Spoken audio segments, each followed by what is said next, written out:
News updater पुणी गोटे नुआ भिडियो आज आम आलोचना करिया हाईकोर्ट ऑफ कोलकाता रे जो डबल बेंच जो रायडा आसी बर्तमान जेटी क्षेत्र में आगू आसला भाया देखा देखिए निजुक्ति पैनल को पाखापाखि 2016 मसीह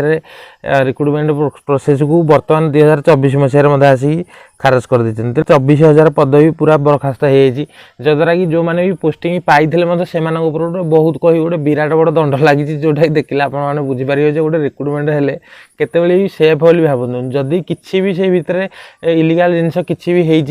10 वर्ष पर धरा पड़े से बाबद निश्चय गोटे पेनाल्टी आकार में मिली जोटा कि देखिले आप भाई सिलेक्टेड पिला जो मैंने नॉन सिलेक्टेड पिला जो नॉन सिलेक्टेड पिला जाए केस कर देखला निश्चय धन्यवाद देवे कहीं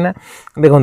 जदि टोटाल न्यूज़ आलोचना करा कौन आसी कोलकाता हाईकोर्ट 2016 शिक्षक निजुक्ति पैनल को अवैध भाव घोषणा कर पाखापाखि 24,000 पदवी बरखास्त होती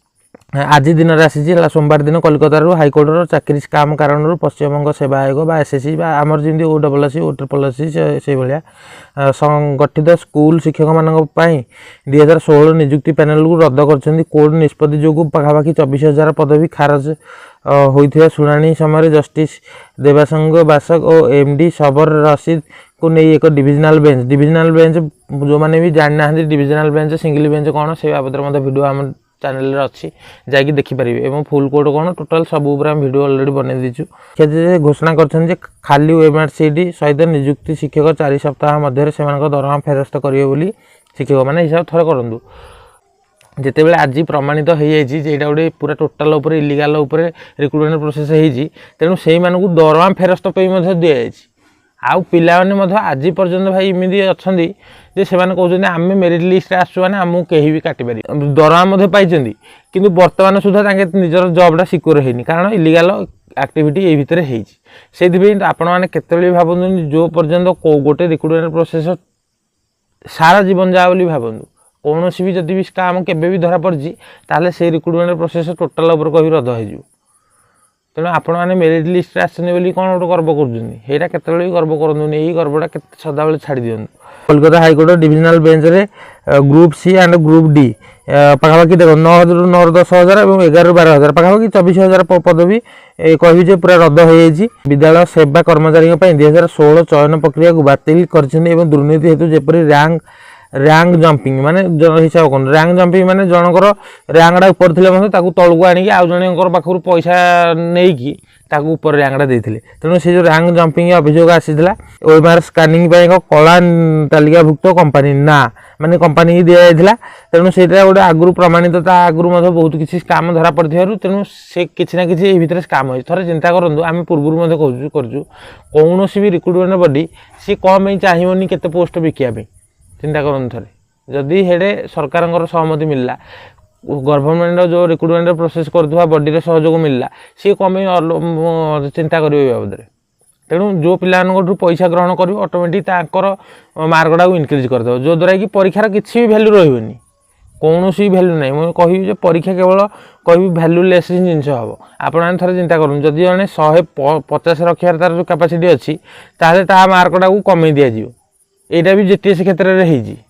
से जो कला कारनामा एवं जहाँ किसी भी यही क्षेत्र में यहाँ भी जेटीएस क्षेत्र में तेणु से गोटे अधिका मार्क पिला कम माने मार्क तार बढ़ी बर कमी जाइए कम मार्क पिला को बढ़े सिलेक्शन भितर को भर्ती कर तेणु थोड़ा चिंता करूँ आपण मैंने जो गर्व करें मेरिट स्टूडेंट से किसी मेरिट ना 24,000 पदवी समस्त क्षेत्र पैसा दे नी कि पिला जो देते से किसी पिला जो जितक पिला दे नी से भी सफर हे से बाबद गोटे नेक्स्ट भिडियो आम आसंता काली बाबद आलोचना करिया बेआईन निजुक्ति व्यक्ति से दरमा फेरस्त करने आवश्यक पश्चिमबंग समस्त जिला मजिस्ट्रेट को पाखापाखि 4 सप्ताह मध्य दरमा पुनरुद्धार 12% देखो 12% शुद्ध आदाय कर तेणु आप जिते भी दरमा पाई था से दरमा देवा सहित 12% इंटरेस्ट देवे जो व्यक्ति जो डिस्ट्रिक्ट भी चाकरी करें से डिस्ट्रिक्ट मजिस्ट्रेट द्वारा यही पैसा कलेक्शन हम एवं से 4 सप्ताह मध्य से अपील कर समय माने हिसाब करूँ 4 सप्ताह तेणु यही क्षेत्र में केवल अपील कले ही स्टे लगी पार ना कौन भी यार समाधान ना से पैसा देवाई बाध्य पूरा इंटरेस्ट सहित थोड़ा चिंता करूँ जदि आप आज चाकरी करते बर्तमान जदि ये प्रोसेस होगी आपको दरमा फेर पारे केत अपमान हो न था ସେଇଟାକୁ ଥରେ ଚିନ୍ତା କରନ୍ତୁ। ତେଣୁ ସେଇଟା ବି ଖୁସି ଭାବନ୍ତୁ ଯେ ପ୍ରଥମରୁ ଆମକୁ ଚାକିରି କରିବା ପୂର୍ବରୁ ଆମର ରିକ୍ରୁଟମେଣ୍ଟ ପ୍ରୋସେସଟା ଷ୍ଟେ ହେଇଛି। ଦେଖନ୍ତୁ ପାଖାପାଖି 4 ସପ୍ତାହର ଦରମା ଓ ପୁନରୁଦ୍ଧାର ସହିତ 12% ସୁଧ କାର୍ଯ୍ୟ ଆରମ୍ଭ କରିବାକୁ ନିର୍ଦ୍ଦେଶ ଦିଆଯାଇଛି। ଅତିରିକ୍ତ ଭାବରେ ଏକ ନୂତନ ଚୟନ ପ୍ରକ୍ରିୟା ସହିତ ସମୟସୀମା ମଧ୍ୟରେ ଆରମ୍ଭ ହେବା ଆବଶ୍ୟକ ଏବଂ OMR ସ୍କାନିଂ ସେବା ପାଇଁ ଏକ ସୁସ୍ଥ ଟେଣ୍ଡର ପ୍ରକ୍ରିୟା ଆରମ୍ଭ କରାଯିବ। ତେଣୁ ଯେଉଁ କମ୍ପାନୀ ଏଇ ଯେଉଁ ଟେଣ୍ଡର ପ୍ରକ୍ରିୟା ନେଇଥିଲା OMR ସିଟ୍ ଦେଖିବା କି ଯାହା କରିବା ସେଇ ବାବଦରେ ସେମାନେ ଯାହା ବି କାମ କରିଥିଲେ ଟୋଟାଲ୍ ସବୁ ଡିସମିସ୍ ହେଇଛି। ତେଣୁ ଏବେ ନୂଆ ପ୍ରୋସେସରେ ଆଉଥରେ ଆରମ୍ଭ ହେବାକୁ ଯାଉଛି। ଚାକିରି କ୍ଷେତ୍ରରେ ଆପଣମାନେ କହିବି ଯେ କେତେବେଳେ ବି ଗର୍ବ କରିକି କୁହନ୍ତୁନି ଯେ ଆମେ ମେରିଟିୟସ୍ ଷ୍ଟୁଡେଣ୍ଟ, ଆମେ ଯେମିତି ଯେଉଁ କାମଟାକୁ କରିପାରିବୁ ଗୋଟେ ଡିମେରିଟିୟସ୍ ଷ୍ଟୁଡେଣ୍ଟ କରିପାରିବେନି। ତେଣୁ ଆପଣ ଚାକିରିଟା କେତେବେଳେ ସିକ୍ୟୁର ବୋଲି ଭାବନ୍ତୁନି। ଦରକାର ପଡ଼ିଲେ ମଧ୍ୟ ଯଦି କେତେବେଳେ ବି ଧରା ପଡ଼େ ଯେ ପ୍ରକୃତରେ ଏଇ ଯେଉଁ ଚାକିରି ଆପଣମାନେ କରିଛନ୍ତି ଆପଣ ପଇସା ନ ଦେଇଥିଲେ ମଧ୍ୟ ଆପଣଙ୍କର ଚାକିରି ବି କ୍ୱାସ୍ ହେଇଯିବ। ଯେମିତି ଏବେ କ'ଣ 24,000 ପିଲା ସବୁ ପିଲା କେତେବେଳେ ପଇସା ଦେଇ ଚାକିରି କରିନଥିବେ, କିଛି ପିଲା ବି ଭଲ ପିଲା ବି ଥିବେ। ତେଣୁ ସେଇ ଯେଉଁ ଭଲ ପିଲାମାନଙ୍କର ମଧ୍ୟ ଫ୍ୟୁଚର ବର୍ବାଦ ହେବ। କାହାର ଚିନ୍ତା କରନ୍ତୁ କେଉଁ ପିଲା ପଇସା ଦେଇଛି ଆଉ କେଉଁ ପିଲା ଦେଇନି, ସମସ୍ତେ କହିବେ ପଇସା ଆମେ ଦେଇନୁ। ସେମାନେ ପଇସା ଦେଇଥିଲେ ମଧ୍ୟ କହିବେ ଆମେ ଦେଇନୁ। ଆପଣ ଆଜି ଯଦି ATS କ୍ଷେତ୍ରରେ ମଧ୍ୟ ଦେଖନ୍ତୁ ଯେଉଁମାନେ ବି ପଇସା ଦେଇକି ଚାକିରି ପାଇଥିବେ ସେମାନେ କେତେବେଳେ କହିବେ ହଁ ଆମେ ପଇସା ଦେଇଥିଲୁ ଯେ ଆମକୁ ଏଇ ଚାକିରି ମିଳିଛି। ଯଦି କାଲି ଚାକିରି ନହେଲା ବା ଜୁନିୟର ଟିଚର ଯେଉଁମାନେ ବି ପଇସା ଦେଇଥିଲେ ସେମାନଙ୍କର ଚାକିରି ନହେଲା ସେମାନେ ତାପରେ ସେଠୁ ବାହାରିବେ ଯେ ଆମେ ପଇସା ଦେଇଥିଲୁ କିନ୍ତୁ ଆମର ଚାକିରି ଦିଆଗଲାନି। ତେଣୁ ଆଜି କୌଣସି ପିଲା ବି ବାହାରିବେନି, କାରଣ ଏବେ ଯେହେତୁ ଝୁଲିକି ଅଛି ସେତେବେଳେ କୌଣସି ପିଲା ବି ବାହାରିବେନି। ତେଣୁ ଥରେ ଚିନ୍ତା କରନ୍ତୁ ଏଇଭଳିଆ ପ୍ରୋସେସରେ ପିଲା ଚାକିରି କରିସାରିଲେଣି, ଦରମା ମଧ୍ୟ ପାଇଯାଇଥିଲେ କିନ୍ତୁ ଆଜି ତାଙ୍କୁ ଦରମା ଫେରାଇବାକୁ ପଡ଼ୁଛି। ତାଙ୍କୁ ସେତେବେଳେ କେତିକି ଅପମାନ ନ ଲାଗିବ। ଆଉ ଆଜି ଆପଣ ଭାବୁଛନ୍ତି କ'ଣ ଆମେ ମିଠା ବାଣ୍ଟିଛୁ ଭୋଜି କରିଛୁ ଆମକୁ ଅପମାନ ଲାଗୁଛି ଚାକିରି କରିବା ପାଇଁ, ବା ଚାକିରି ଆଜି ନ ମିଳିଲେ ଆଜି ଆମକୁ ଅପମାନ ଲାଗିବ।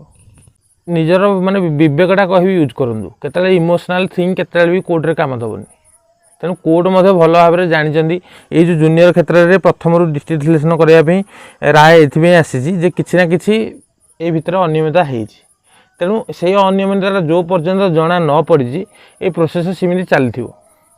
ଯେଉଁମାନଙ୍କର ନାଁ ନନ୍ ସିଲେକ୍ଟରେ ଆସିଥିଲା ସେମାନଙ୍କୁ ସିଲେକ୍ସନ୍ ପିଲାମାନେ କହିବି ଯେ ଧନ୍ୟବାଦ ଦେବା ଦରକାର। ଯଦି ସେମାନେ ଆଜି ଷ୍ଟେ ନ କରିଥାନ୍ତେ ଆପଣ ରିକ୍ରୁଟମେଣ୍ଟ ପ୍ରୋସେସ୍ ସରିକି ଚାକିରି କରିସାରନ୍ତେଣି, ଦରକାର ପଡ଼ିଲେ ମଧ୍ୟ 2 ବର୍ଷ ପରେ ମଧ୍ୟ ଆପଣ ଦରମା ଫେରାଇବା ପାଇଁ ବାଧ୍ୟ ହୋଇଥାନ୍ତେ। ଯେଉଁମାନେ ବି ଆଜି କହୁଛନ୍ତି ଯେ ଆମେ ମିଠା ବାଣ୍ଟି ଦେଇଛୁ ଆଉ ଭୋଜି କରିଦେଇଛୁ ଆଜି ଚାକିରି କରିପାରିବୁନୁ, ଆଜି ଯଦି ସେମାନଙ୍କର ନାଁ ଲିଷ୍ଟରେ ଆସିକି ଚାକିରି ପାଇଥାନ୍ତେ ଏବଂ ଦରମା 6 ମାସର ଫେରାଇବାକୁ ପଡ଼ୁଥାନ୍ତା ସେତେବେଳେ ଆପଣଙ୍କ ମୁହଁ କେଉଁଠି ଥୋଇଥାନ୍ତେ? ସେଇଟାକୁ ଥରେ ଚିନ୍ତା କରନ୍ତୁ। ତେଣୁ ଭିଡ଼ିଓଟି ରଖୁଛି, ଦେଖା ହେବନି ଆଉ ଗୋଟେ ନୂଆ ଭିଡ଼ିଓରେ।